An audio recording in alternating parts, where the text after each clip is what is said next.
Hello everyone, welcome back to Study Civils with Anjali. Do subscribe to this channel. आज हम पढ़ने वाले हैं इंडियन फ्रीडम स्ट्रगल का पहला ऑल इंडिया मास मूवमेंट। एक क्वेश्चन सोचिए कि अगर कोई कंपनी आपके साथ बार बार इनजस्टिस करे, आपकी बात ना सुने और आपको इंसल्ट भी करे तो आप क्या करोगे? शायद उस कंपनी को सपोर्ट करना बंद कर दोगे, है ना। बस गांधी जी ने भी इंडियन से कुछ ऐसा ही कहा। ब्रिटिश रूल हमारी कोऑपरेशन से चल रहा है, अगर हम कोऑपरेशन देना बंद कर दें तो क्या उनकी पावर वीक हो जाएगी, है ना। और इसी आइडिया को कहते हैं non cooperation movement. Background and causes को समझते हैं।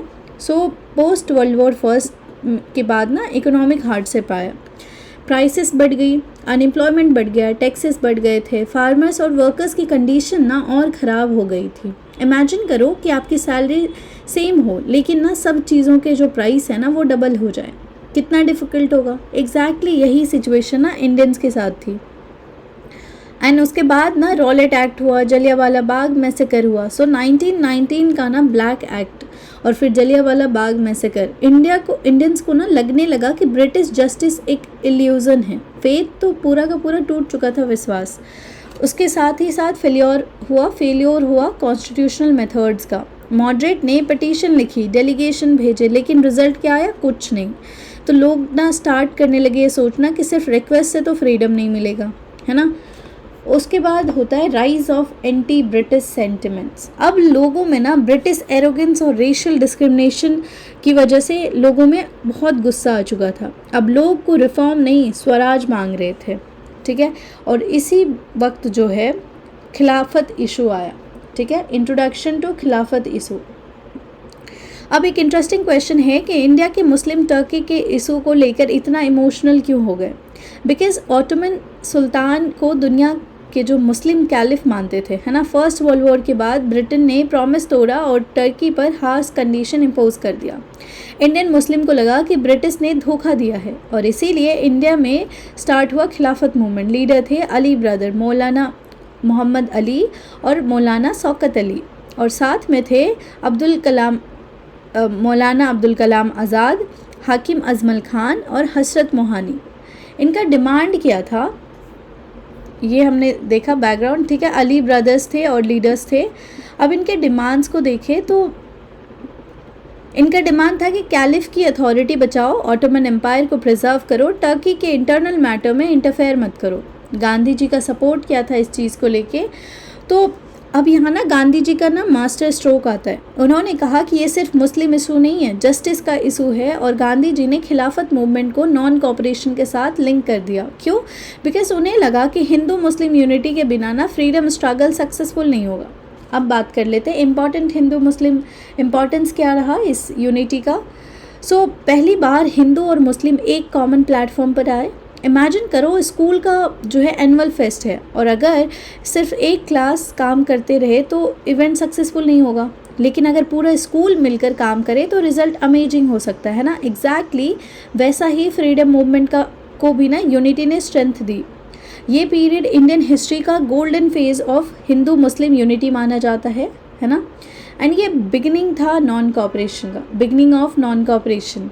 तो अब गांधी जी ने कहा कि ब्रिटिश गवर्नमेंट हमारी कोऑपरेशन से चल रही है, तो अगर हम गवर्नमेंट स्कूल छोड़ दें, फॉरेन गुड्स को बॉयकॉट करें, गवर्नमेंट टाइटल्स वापस कर दें, ब्रिटिश इंस्टीट्यूशन को सपोर्ट ना करें, है ना, ये सब अगर हम छोड़ दें तो क्या होगा?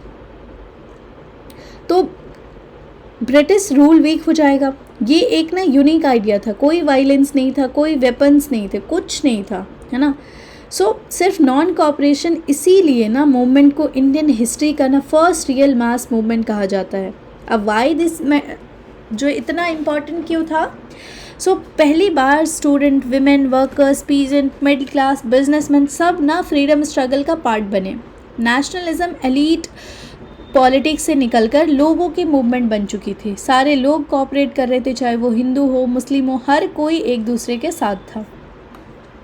अब बात कर लेते हैं लॉन्च का, इस मूवमेंट के लॉन्च के बारे में बात कर लेते हैं। तो मूवमेंट ना ऑफिशियली लॉन्च हुआ सितंबर 1920 में और गांधी जी ने इस मूवमेंट को खिलाफत मूवमेंट के साथ जोड़ दिया। क्यों? ताकि ना पूरा देश जो है एकजुट आ सके। ये मूवमेंट सिर्फ ब्रिटिश गवर्नमेंट के अगेंस्ट प्रोटेस्ट नहीं था, ये एक मैसेज था कि हम आपके इंस्टीट्यूशन को सपोर्ट नहीं करेंगे। नागपुर सेशन हुआ, इसकी बात करें तो दिसंबर 1920 में कांग्रेस का नागपुर सेशन हुआ। ये सेशन बहुत इम्पॉर्टेंट है एग्ज़ाम के लिए। यहाँ ना कांग्रेस ने मास मेंबरशिप स्टार्ट की, प्रोविंशियल कमेटी को लिंग्विस्टिक बेसिस पर रिकॉग्नाइज़ किया और मूवमेंट को पूरी तरह से मास मूवमेंट बना दिया। अब कांग्रेस ना सिर्फ एलीट लीडर्स की पार्टी नहीं थी, अब कॉमन पीपल भी इसके पार्ट बन चुके थे। फ्रीडम स्ट्रगल अब जो है ऐसा लग रहा था जैसे विलेज तक पहुंच चुका है, पहले एलीट क्लासेस तक भी था। इसके ऑब्जेक्टिव की बात करें सो मूवमेंट का मेन ऑब्जेक्टिव था स्वराज को अचीव करना, British politics and economic domination को ख़त्म करना, हिंदू मुस्लिम यूनिटी प्रमोट करना, मासेस को ना पॉलिटिकली अवेयर बनाना। सिंपल लैंग्वेज में बोले तो ब्रिटिश सिस्टम को पीसफुली चैलेंज करना।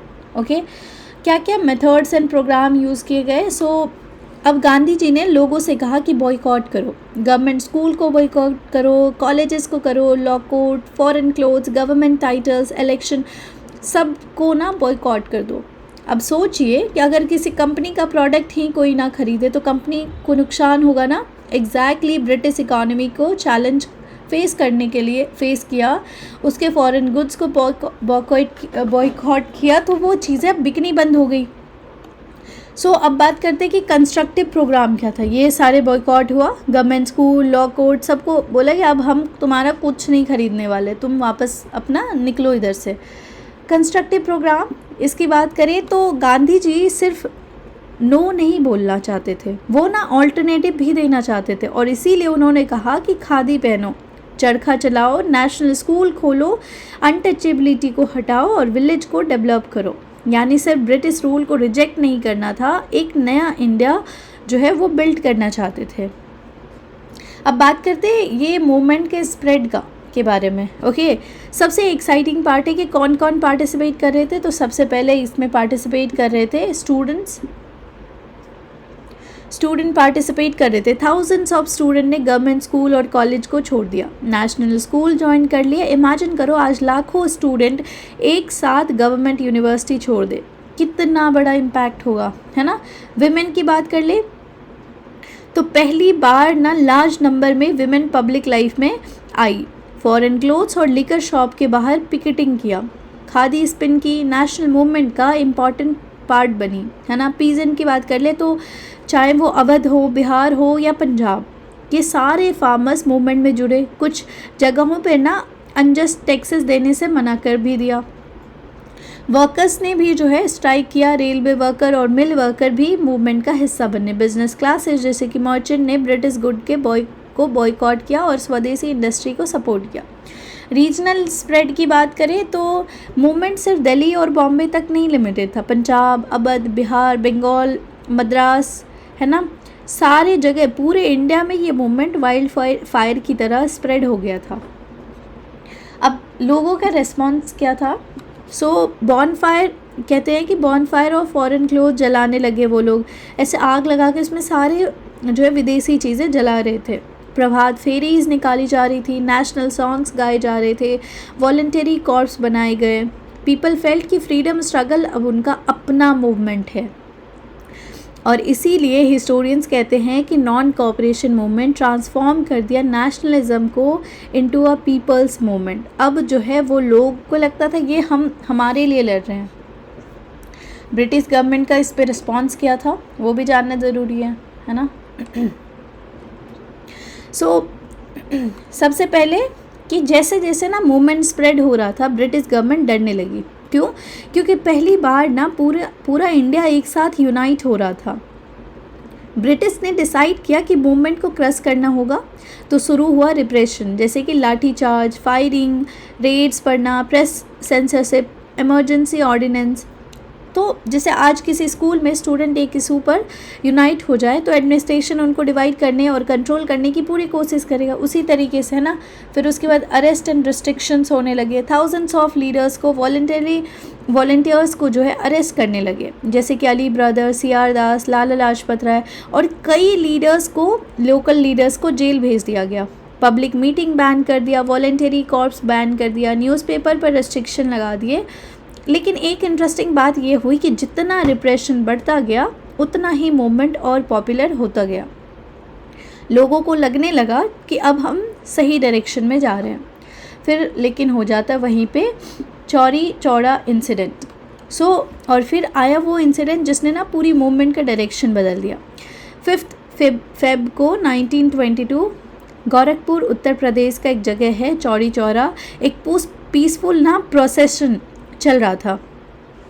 पुलिस ने प्रोटेस्टर पर फायरिंग कर दिया, लोग गुस्से में आ गए, क्राउड वायलेंट हो गया और उन्होंने पुलिस स्टेशन में आग लगा दी और उसमें 22 पुलिसमैन का डेथ हो गया। अब सवाल है कि अगर आप नॉन वायलेंस के प्रिंसिपल पर मूवमेंट चला रहे हो और सपोर्टर वायलेंस कर दें तो क्या करोगे? एग्जैक्टली यही डायलेमा गांधी जी के सामने थी।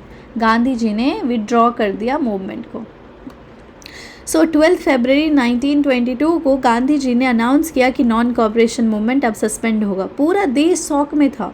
कई लीडर्स तो नाराज़ हो गए कि यार मतलब इतना अच्छा चल रहा है, बस एक इंसिडेंट की वजह से तुम मतलब आप इतना ये सब बंद कर दोगे तो हमारी मेहनत तो किसी काम का नहीं रहा। जवाहरलाल नेहरू और सुभाष चंद्र बोस जैसे लीडर को लगा कि मूवमेंट जो है अपने पीक पर था, अब क्यों विड्रॉ करना। लेकिन गांधी जी का लॉजिक अलग था। उन्होंने कहा कि India is not yet ready for non violence on a large scale. उनके लिए मीन्स और एंड दोनों इम्पॉर्टेंट थे। फ्रीडम वायलेंस के थ्रू नहीं मिलनी चाहिए। गांधी जी कहते थे कि non violence is the law of our species. Reason for withdrawal, reason क्या था हटाने का? वही चौरी चौरा के violence, further loss of life को प्रिवेंट करने के लिए, मूवमेंट की मॉरल स्ट्रेंथ को प्रोटेक्ट करने के लिए और लोगों को डिसिप्लिन और कंस्ट्रक्टिव वर्क के लिए प्रिपेयर करना। यानी गांधी जी के लिए प्रिंसिपल ज़्यादा इम्पॉर्टेंट था इमीडिएट पॉलिटिकल गेन से। अब बात कर लेते हैं इसके इवैल्यूएशन मतलब अचीवमेंट के बारे में। अचीवमेंट क्या था कि first all India mass movement था। मिलियंस ऑफ लोग जो थे इसमें इस एक्टिव पॉलिटिक्स में जुड़े। हिंदू मुस्लिम यूनिटी स्ट्रेंथन हुई। खादी, स्वदेशी और सेल्फ रिलायंस पॉपुलर हुआ और गांधी जी नेशनल लीडर बन गए। पर इसकी लिमिटेशन क्या थी? तो स्वराज ना इमीडिएटली नहीं मिला, ठीक है। मूवमेंट सडनली विड्रॉ हुआ, कुछ जगहों पे वायलेंस हुई, ठीक है। ये लिमिटेशन, कुछ जगहों पे वायलेंस हुआ, कुछ जगहों पे जो है मारपीट भी हुई, बहुत चीज़ें हुई और पार्टिसिपेशन पर हर रीजन में इक्वल नहीं था। इम्पैक्ट क्या था इंडियन नेशनलिज्म पे? सबसे इम्पॉर्टेंट इम्पैक्ट क्या था कि ब्रिटिश को रियलाइज़ हो गया था कि इंडिया को अब बिना इंडियन के कोऑपरेशन के रूल तो नहीं किया जा सकता और इंडियंस को रियलाइज़ हो गया था कि उनकी कलेक्टिव पावर बहुत स्ट्रांग है। ये मूवमेंट ना फ्यूचर मूवमेंट की फाउंडेशन बन गई। सिविल डिसोबीडियंस मूवमेंट या क्विट इंडिया मूवमेंट की बोल सकते हो फाउंडेशन बनी, है ना। हाँ एक सेकेंड, ओके, हाँ ओके। इफ़ वी कंक्लूड ना टुडेज़ क्लास की आज हमने क्या पढ़ा। सबसे पहले हम ना एक बार टाइमलाइन देख लेते फिर कंक्लूड करेंगे। 1919 में पोस्ट वर्ल्ड वॉर की हार्डशिप थी, जलियांवाला बाग मैसेकर हुआ, खिलाफत इशू हुआ, रॉलेट एक्ट आया। फिर 1920 में खिलाफत कॉन्फ्रेंस हुआ दिल्ली में। गांधी जी ने नॉन कोऑपरेशन मूवमेंट को जो है स्टार्ट किया। 1920 में नागपुर सेशन हुआ और अडॉप्ट कर लिया, गोल था पूर्ण स्वराज। 1921 में मूवमेंट ऑल ओवर इंडिया फैल चुका था, बॉयकॉट हो रहा था, नेशनल स्कूल खुल गए, खादी प्रमोट हो रहा था। लेकिन 1922 में चौरी चौरा इंसिडेंट हुआ, गांधी जी ने विड्रॉ कर लिया और बहुत सारे लीडर्स इस चीज़ से नाराज़ भी हुए। If we conclude today's lecture, non cooperation movement भले ही विड्रॉ हो गया लेकिन ना उसने एक पूरी जनरेशन को पॉलिटिकली अवेकन कर दिया। As Gandhi ji beautifully said, freedom is not worth having if it does not include the freedom to make mistake.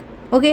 और इसी मूवमेंट के बारे में एक लाइन याद रखिए कि the movement may have ended, okay, but it awakened a nation. ये भले ख़त्म हो गया था लेकिन लोगों को ना जगा दिए थे कि अब जो है आप कर सकते हो। अगर आप सब मिल गए ना तो आप फ्रीडम अचीव कर सकते हो, अपने देश का स्वराज ले सकते हो, ठीक है। देश अपना स्वराज आप ले सकते हो। नेक्स्ट लेक्चर में हम बात करेंगे emergence of Swarajist socialist idea और रिवॉल्यूशनरी एक्टिविटीज़ के बारे में डिटेल में जानेंगे, पढ़ेंगे। If you like this lecture do subscribe to this channel. Till then keep learning. Thank you so much.